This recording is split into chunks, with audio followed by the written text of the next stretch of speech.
This is the original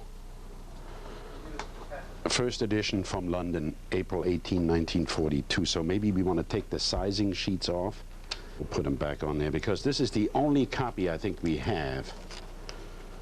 I think the early days in London were sort of a cross between the front page and the television series MASH. There was a lot of strange characters. Andy Rooney came in the summer of '42, basically lied about his experience to get on the paper. He'd had about 2 weeks experience with the Knickerbocker News in New York as a copy boy, but impressed them that he was much more of a journalist than that.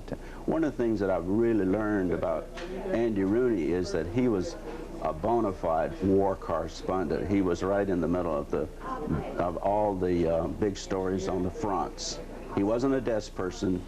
He was one of our first reporters to go into Paris when it fell in '44. Went in with Ernie Pyle, and Hemingway was there, and then later on into Cologne, and always on the front lines though.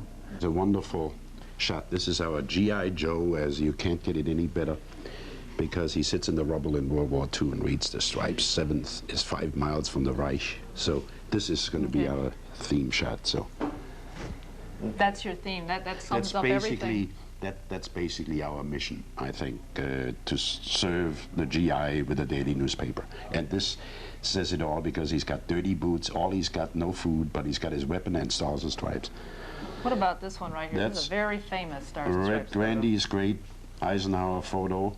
That is when Ike got the news that that President Truman had fired General MacArthur, and this was Ike's reaction. Well, how important was the Stars and Stripes back then to Eisenhower?